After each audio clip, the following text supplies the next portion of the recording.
Hello guys, welcome back to our channel sister সবি।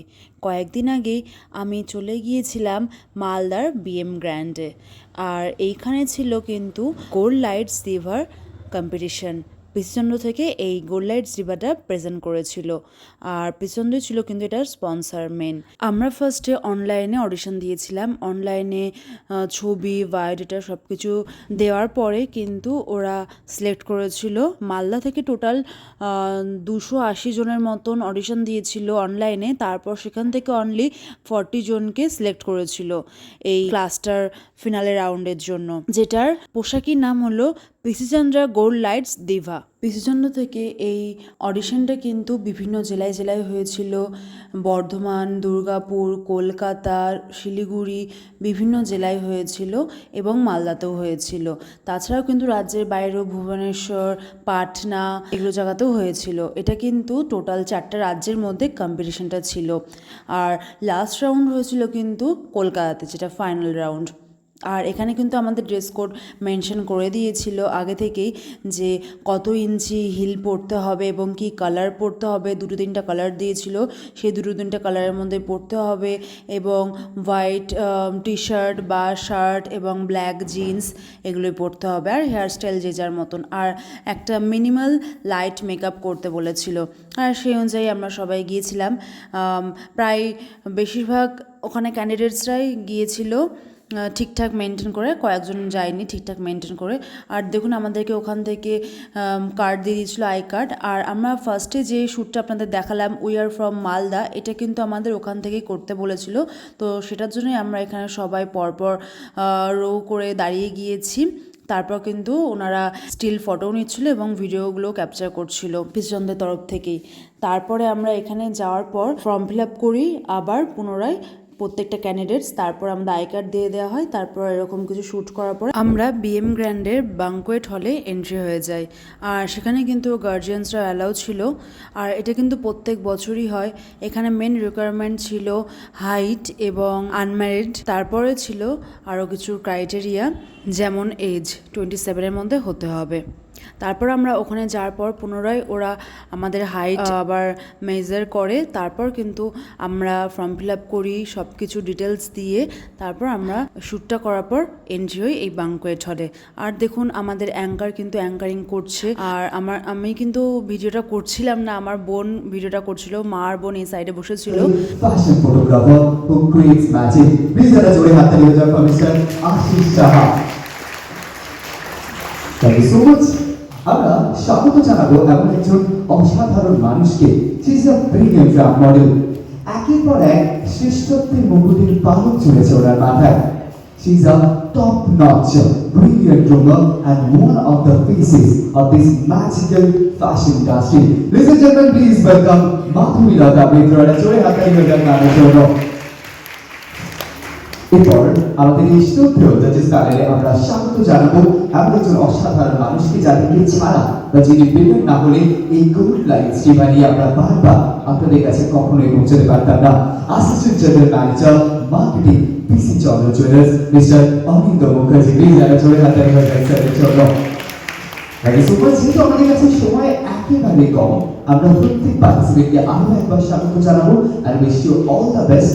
Competition যেরকম ভাবে কঠিন, কিন্তু তার সাথে সাথে যেহেতু আমাদের এই শ্রদ্ধেয় and she's gonna be the lead who is gonna take 3 of these amazing semi-finalists যারা যাত্রা করে নেবে এখান থেকে সরাসরি সেমিফাইনালে। Very good morning. প্রথমেই তোমাদের বেশি সময় নষ্ট করবো না কথা বলে।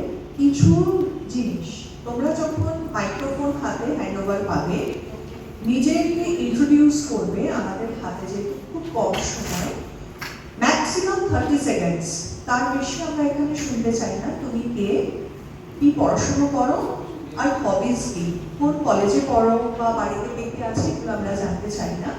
আর ইন্ট্রোডাকশনের শেষে তোমরা ম্যারিড না আনম্যারিড সেটা একটু মেনশন করে দেবে।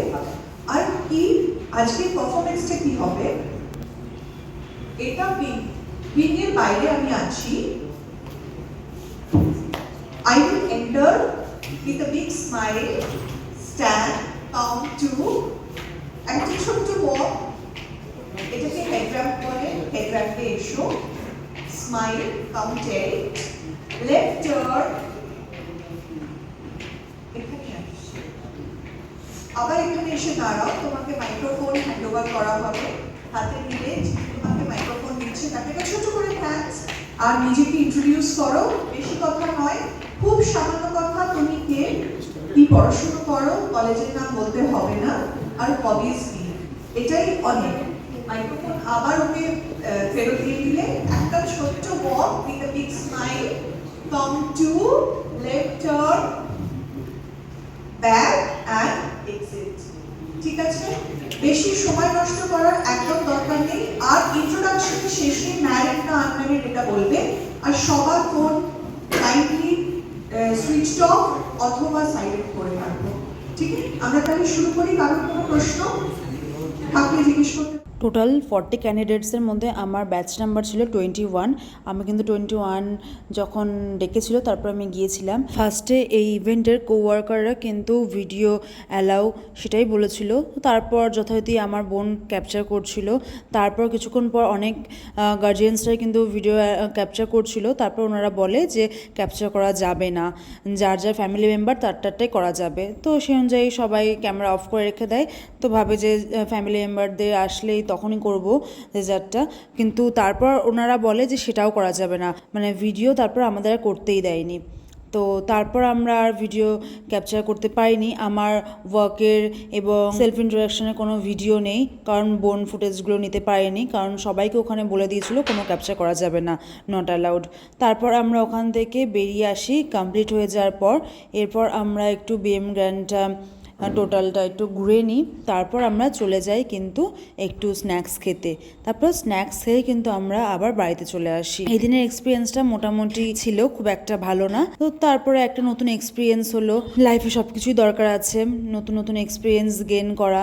তো এর আগে আমার এক্সপিরিয়েন্স হয়েছিল, আমার এবং বোনের দুজনেই জি বাংলা এবং স্টার জলসার চ্যানেল থেকে কলকাতায় গিয়েছিলাম এবং বালুরঘাটেও গিয়েছিলাম অডিশন দিতে, সেখানেও একটা অন্যরকম হয়েছিল, এখানে একটা অন্যরকম এক্সপিরিয়েন্স হলো। ক্লাস্টার ফিনালের রাউন্ডের জন্য অনলাইনে অডিশন দেওয়ার 2 দিন পরে আমার কাছে কল আসে, আমাকে ডাকে এখানে যাওয়ার জন্য। আমরা চলে এসেছি, তো ওখানে গেছিলাম, অনেক এক্সপিরিয়েন্স হলো। আমি আমার বোন মা তিনজনে গেছিলাম, আর 2-1 আমাদের চেনা পরিচিত গিয়ে পরিচয় হলো। তো ওখানে ড্রেস কোড তো মেনশন করে দিয়েছিল, জুতো, শার্ট, প্যান্ট সব কিছু, যে স্কিনি পরতে হবে, ব্ল্যাক পরতে হবে প্যান্ট অথবা ব্লু পরতে হবে, আর তাছাড়া হোয়াইট শার্ট অথবা টি শার্ট। কিন্তু ওখানে অনেকেই দেখলাম যে ড্রেস কোড মেনটেন করেনি, ইভেন জুতোটাও মেনটেন করেনি। অনেকে তো মানে স্টোন ওয়ার্ক, তারপর ওখানে 3 ইঞ্চি থেকে 4 ইঞ্চি বলেছিল, সেটাও ওরা মেনটেন করেনি, ইনফ্যাক্ট অনেকে রেডও পরে এসছে।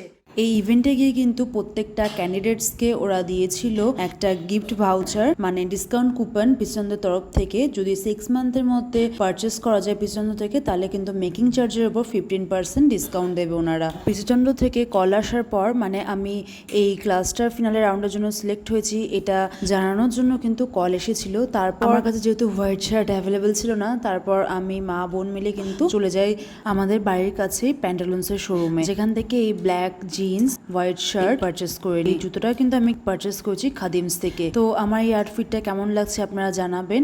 অনেকে কিন্তু সেখানে মেনটেন করেনি, কিন্তু আমি একদম প্রপার ওয়েতে যাওয়ার জন্য আমি এগুলো পারচেস করে নিয়েছিলাম। এই ব্লগটি ভালো লাগলে আপনাদের ফ্রেন্ডদের সাথে শেয়ার করে নেবেন। Thank you.